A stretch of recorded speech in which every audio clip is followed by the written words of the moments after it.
오늘의 말씀은 글 하나 읽어가면서 말씀을 시작하도록 하겠습니다. 한 의사가 자기 친구에게 말했습니다. 난 도대체 이해가 안 돼. 자네나 나나 전이성 암 환자에게 똑같은 약을 처방하는데 왜 자네 환자는 74%나 회복하는데 내 환자는 겨우 22%밖에 회복 못할까? 친구가 대답했습니다. 자네나 나나 똑같이 4가지 약을 처방하지. 에토포사이드, 플라티넘, 원코빈, 하이드록시리아. 저 이거 뭔지 몰라요. 그냥 책에 있으니까 그냥 읽는 거예요. 흔히들 그 첫 글자를 따서 에포라고 하지. 그런데 내가 보니 자네는 환자에게 늘 이렇게 말하더라고. 이 에포라는 4가지 약들을 먹어보세요. 통계적으로 별로 회복될 가능성은 없지만 혹 좋아질 수도 있을지 모릅니다. 그런데 나는 이 약의 글자들의 순서를 바꿔서 이렇게 말하지. 여기 에포가 아니라 hope, 희망이라는 약들이 있습니다. 열심히 잡수시면 당신도 틀림없이 살 수 있을 겁니다.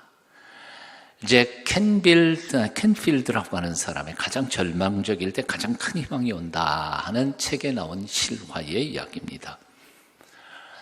똑같은 약을요, 똑같은 약만큼 똑같은 스케줄로 처방을 했습니다. 그런데 한 의사는 에포라고 하는 전문가들만 아는, 우리 무식한 사람들은 뭔 소리인지 모르는 무의미한 의미로 그 약을 처방했고, 다른 의사는 그것을 hope, 희망이라는 말로 바꿔서 그것을 주면서 희망을 선물한 겁니다. 그랬더니 그 결과가 완전히 달랐다는 거예요.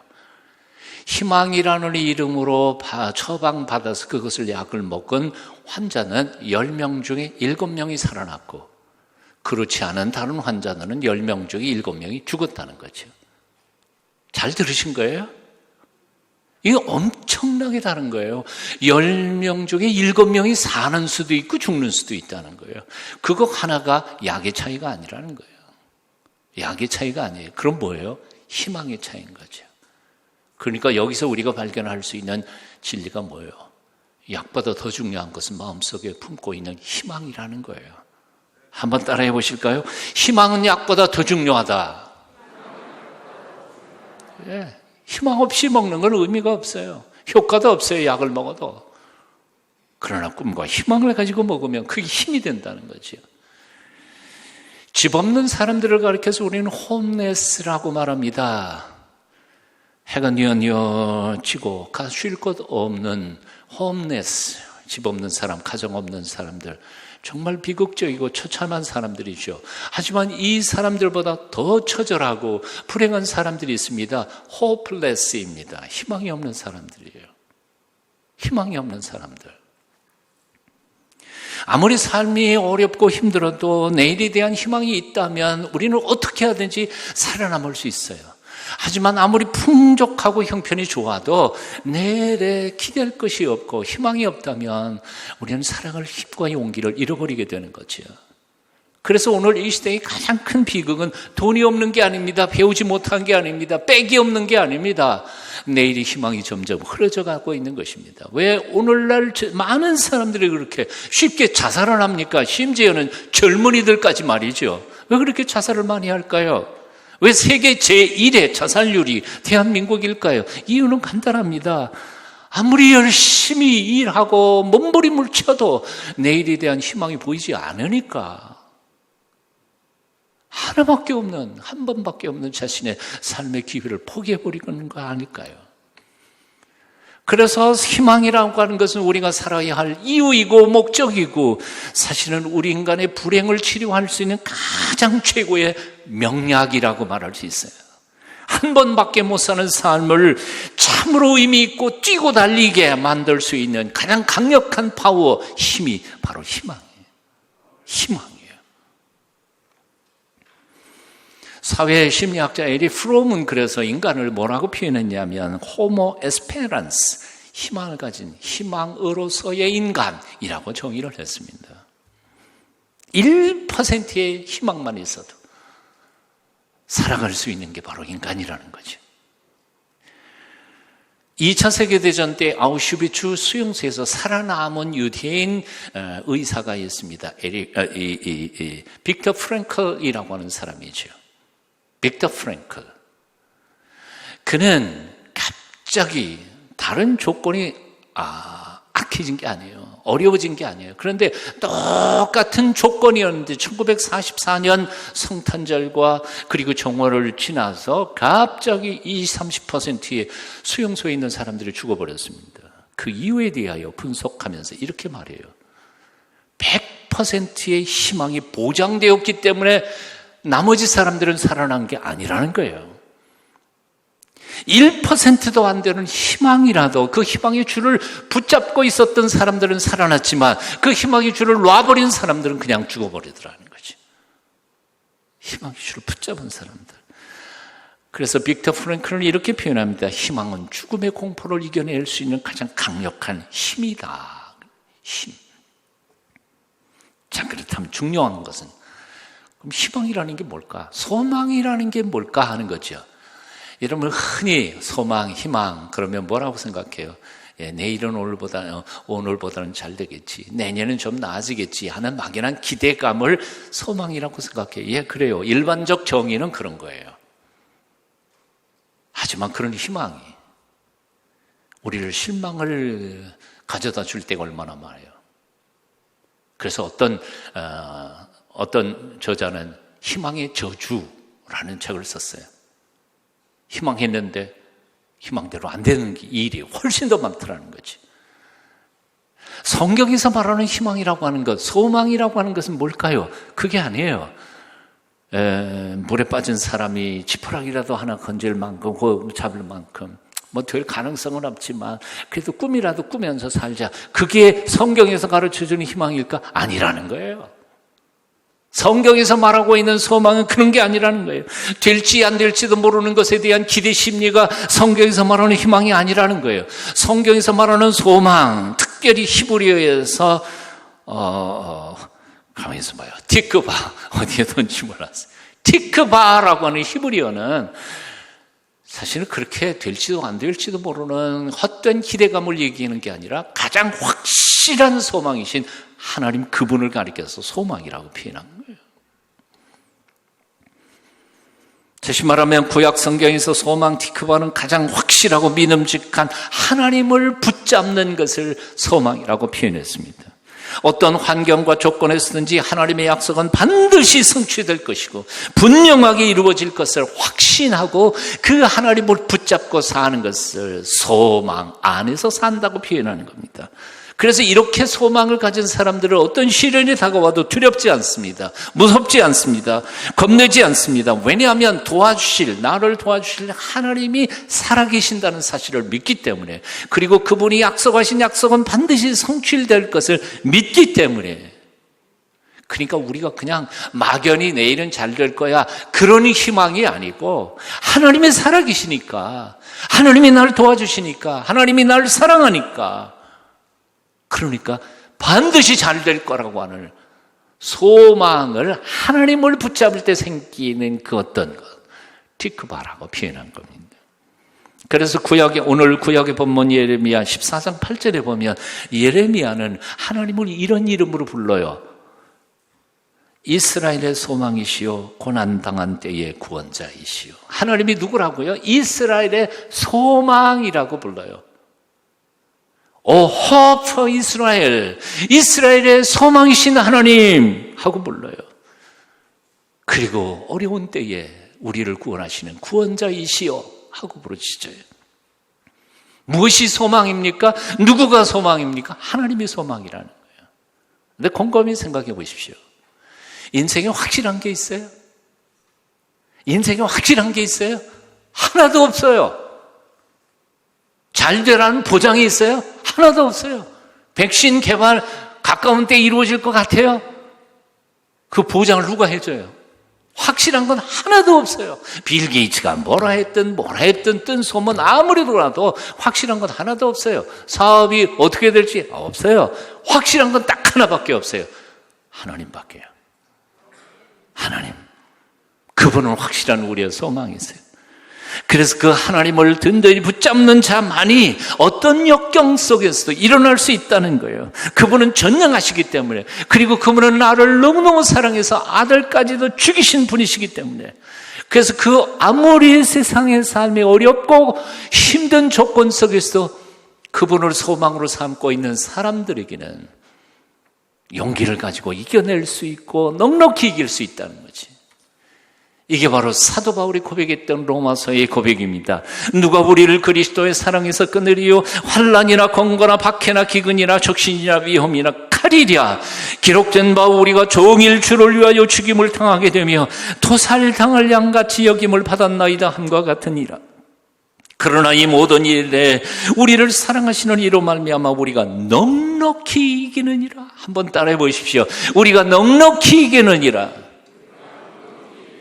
아멘.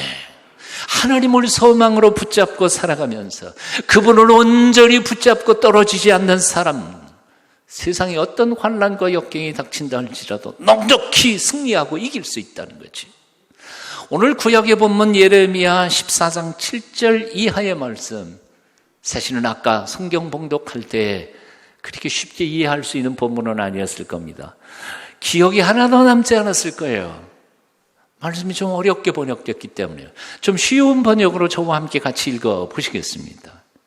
여호와여, 우리 죄가 우리에게 대하여 증언할지라도 주의 이름을 위하여 일하소서. 우리가 크게 타락하여 주께 범죄하였습니다. 이스라엘의 소망이시오 환난 때의 구원자이시오, 어째서 주님은 우리를 대하기를 낯선 사람처럼 하룻밤에 머무는 나그네처럼 대하십니까? 어째서 주님은 놀라 어리벙벙한 사람처럼 돌 능력이 없는 병사처럼 행하십니까?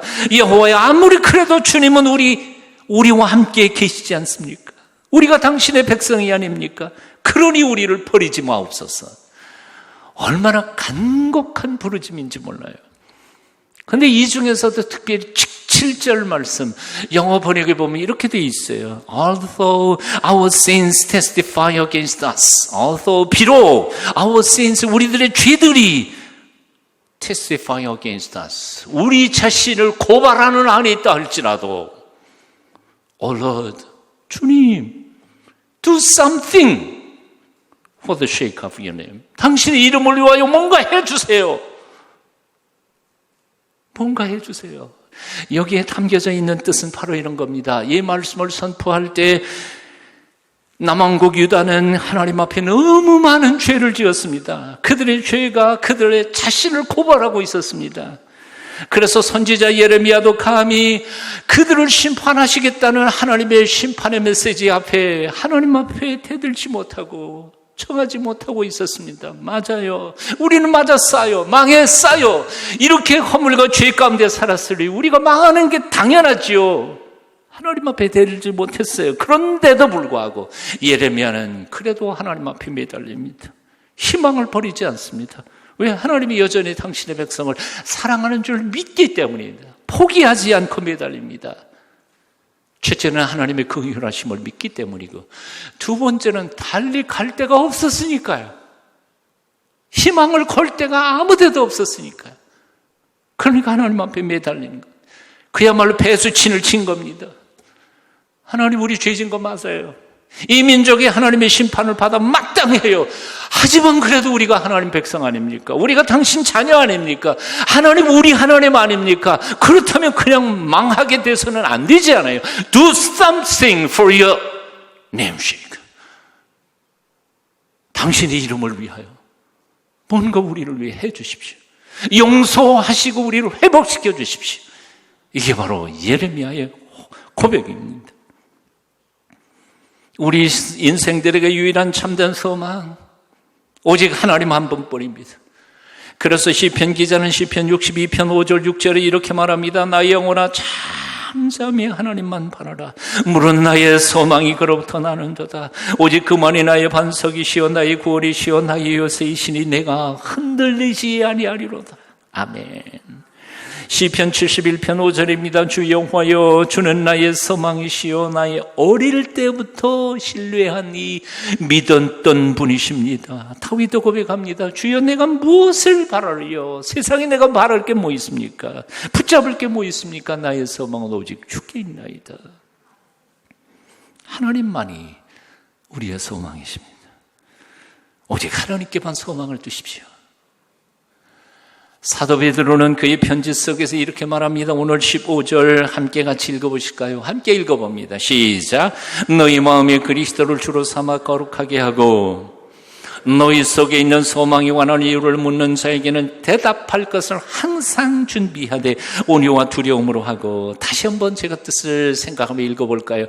너희 마음에 그리스도를 주로 삼아 거룩하게 하고 너희 속에 있는 소망에 관한 이유를 묻는 자에게는, 우리 속에 뭐가 있다고요? 소망이 있다고요. 우리 속에 소망이 있다고요. 소망에 관한 이유를 묻는 자에게는 대답할 것을 항상 준비하되 온유와 두려움으로 하고. 사랑하는 여러분 마음 가운데 그리스도를 주로 삼으십시오. 모셔드리세요. 그리고 거룩하게 살기를 노력하십시오. 그러면 어떻게 된다고요? 하나님이 우리 속에 소망을 두신다고요. 소망을 두신다고요. 희망을 주신다고요. 그런데 우리 속에 있는 소망을 바라보던 불신자들이 이상해서 우리에게 물을 거라는 거예요. 2000년 전에 베드로가 그렇게 얘기해요. 하나님을 믿지 않는 사람들이 와서 물어본다는 거예요. 너는 어떻게 된 게? 너희 속에 뭐가 있길래 이 어렵고 고달픈 세월 속에도 그렇게 담대하게 살 수 있니? 하고 질문할 거라는 거예요. 그거에 대하여 대답을 할 준비를 늘 하라. 이게 바로 오늘 본문 말씀이에요. 좀 쉽게 풀어보면 이런 겁니다. 내 마음속에 그 그리스도를 주로 삼고 경건하게 살아가려고 노력하는 사람들에게 하늘에서부터 소망을 우리에게 담아주시기 때문에, 그래서 우리는 이 참된 소망을 가지고 어떤 어려움과 역경도 다 이겨나갈 수 있다는 거예요. 그때 믿지 않는 사람들이 와서 이렇게 묻는다는 거죠. 당신은 어떻게 그렇게 절망적인 상황에서도 그토록 평안할 수가 있습니까? 나 같으면 자살했어도 벌써 여러 번 했을 텐데 당신은 어떻게 그렇게 살아갈 수가 있습니까? 도대체 당신 속에는 무엇이 있기에 이 험한 세상 속에서 그렇게 당당하게 살아갑니까? 도대체 그 비결이 무엇입니까? 나도 당신처럼 살고 싶습니다. 가르쳐 주십시오. 이렇게 물을 거라는 거지. 그럴 때 뭐라고요? 너의 속에 있는 소망에 관한 이유를 묻는 자에게는 대답할 것을 항상 준비하되 온유와 두려움으로 하고. 이유가 뭐예요? 내 안에 예수님이 계시니까요. 하나님이 나의 소망이시니까요. 여기서 우리가 기억해야 할 것이 있습니다. 희망, 소망이라고 하는 것은 우리가 결심한다고 가질 수 있는 게 아니라는 거죠. 다른 말로 표현하면 이제부터 희망을 가지고 살자. 아까 희망이 정말 중요한 거니까 내가 이제부터는 희망을 가지고 살아야지. 그렇게 결심한다고 여러분 마음속에 희망이 생깁니까? 예? 희망을 가진 사람은 10명 중에 70%가 10명 중에 7명이 살아나. 그러니까 약 먹고 나 희망을 가져야지. 그런다고 마음속에 희망이 생깁니까? 안 생겨. 결심한다고 희망이 생기는 게 아니더라 그 말이에요. 참된 희망, 참된 소망, 용기, 담력은 오직 인생의 생사화복을 주장하시는 하나님만이 우리에게 주시는 선물이에요. 하나님이 주시는 선물이에요. 한 영국의 유명한 인사가 갑자기 어느 날 시력을 잃어버렸습니다. 시각장애인이 된 거예요. 갑자기 아무것도 볼 수 없으니 그 유명한 사람 책도 써야 되고 책을 읽어야 되고 발표도 해야 되고 그러는데 깜깜해 아무것도 안 보이니까 자기가 쓴 글조차도 읽을 수가 없으니까 절망하면서 울부짖었습니다. 하나님, 내가 무슨 죄를 지었길래 내 눈 빼앗아가 버렸습니까? 절규하고 있는 아들의 모습을 바라보던 어머니가 이렇게 말했습니다. 하나님께서 내 시력을 가져가셨다면 분명 무슨 뜻이 있지 않겠니? 절망만 하지 말고 우리 그 하나님의 뜻을 깨닫기 위해서 기도하자. 그 모자가 하나님 앞에 기도하기 시작했을 때 바로 이렇게 기도한 거죠. 하나님, 왜 내 시력을 가져가셨습니까? 그 뜻 알게 해주세요. 막상 눈이 보이지 않으니까 아무것도 할 수 없는 이 사람이 고민하기 시작합니다. 그래서 알아보니까 점자라는 게 있다는 걸 알았어요. 그래서 점자법을 배우기 시작해요. 그런데 자기처럼 머리가 좋고 또 유식한 사람도 점자를 배우는데 얼마나 어려운지 몰라요. 수십 개월을 배웠는데 아직도 진도가 안 나가는 거예요. 그래서 자기 혼자 생각해, 나 같은 사람도 이 점자 배우는 게 어려운데 일반 영국인들이 과연 얼마나 이 점자를 배울 수 있겠나. 그리고 주위를 알아보니까요, 시각장애인들이 점자 배우다가 다 포기해버리는 거예요. 아무도 안 쓰는 거예요. 너무 어려우니까. 그래서 갑자기 생각한 겁니다. 좀 더 쉽게 점자 배울 수 있는 점자를 만들면 어떨까. 그래서 점자를 연구를 시작합니다. 그래서 몇 개월 만에 쉽게 금방 배울 수 있고 금방 글을 쓸 수 있는 점자법을 개발해냅니다. 그 덕분에 2, 3년이 못 돼서 그동안 깜깜한 무식했던 시각장애인들이 점자를 배우면서 글을 읽게 되고 글을 알면서 글을 쓰기 시작하고 그들의 지혜가 세상을 바꾸기 시작한 겁니다. 그렇게 시각장애인들에게 희망을 준 공로로 영국 여왕과 미국 대통령의 표창을 받습니다. 영국의 윌리엄 문이라고 하는 사람이 이야기입니다. 하나님을 사랑하는 자, 곧 그 뜻대로 부르심을 입은 사람들을 위하여 하나님은 지금도 모든 것을 합해서 심지어 눈먼 것까지 합해서 사업 망한 것까지 합해서 대학 떨어진 것까지 합해서 암에 걸린 것까지 합해서 가장 좋은 것을 만들어 가고 계십니다. 로마서 8장 28절 믿으십니까? 뜻을 생각하면서 한번 같이 읽어보십시다. 하나님을 시작. 하나님을 사랑하는 자, 곧 그 뜻대로 부르심을 입은 사람들을 위하여 하나님은 지금도 모든 것을 앞에서 가장 좋은 것을 만들어가고 계십니다. 아멘. 출애굽기 9장 16절에서 하나님은 우리에게 이렇게 말씀하십니다. 내가 너를 세웠으면, 내가 너를 왜 세웠어? 기름 부어 세운 이유가 있어.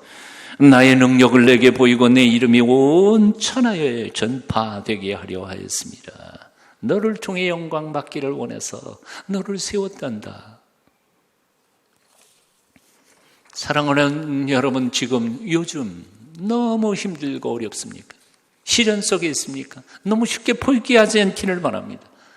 그 속에서 여러분을 향하신 하나님의 거룩한 섭리를 발견하실 수 있기를 바랍니다. 그리고는 나보다 더 어렵고 힘든 이들에게 희망을 던져주는 하나님의 사람들로 살게 되시기를 바랍니다. 여호와 하나님은 이사야 40장 1절에서 오늘도 이렇게 우리에게 명령하십니다. 너희는 위로하여라. 내 백성을 위로하여라. 너희 하나님께서 말씀하신다. 한번 같이 읽어보실까요? 시작. 너희는 위로하여라. 내 백성을 위로하여라. 너희 하나님께서 말씀하신다. 정호승 시인, 제가 참 좋아하는 시인인데요, 시 중에 희망을 만드는 사람이 되라 하는 시가 있습니다. 이 세상 사람들 모두 잠들고 어둠 속에 갇혀서 꿈조차 잠이 들 때 홀로 일어나는 새벽을 두려워 말고 별을 보고 걸어가는 사람이 되라. 희망을 만드는 사람이 되라. 겨울밤은 깊어서 눈만 내려 돌아갈 길 없는 오늘은 눈 오는 밤도 하루의 일을 끝낸 작업장 부근 촛불도 꺼져가는 어둠 밤에서 슬픔을 사랑하는 사람이 되라. 희망을 만드는 사람이 되라. 슬픔도 없는 이 슬픔의 세상, 절망도 없는 이 절망의 세상, 사랑하며 살아가는 봄눈이 온다. 눈 맞으며 기다리던 기다림 만나, 눈 맞으며 그리웠던 그리움 만나. 얼씨구나 부둥켜 안고 웃어보아라. 절씨구나 뺨 부비며 울어보아라. 별을 보고 걸어가는 사람이 되어 희망을 만드는 자들이 되어 봄눈 내리는 보리밭길 걸으는 자들은 누구든지 달려와서 가슴 가득히 꿈을 받아라. 꿈을 받아라. 꿈만큼은 그 소망조차 없어서 절망하는 이웃들에게 나누면서 살아가는 하나님의 사람들로 남은 평생 사시기를 축원합니다.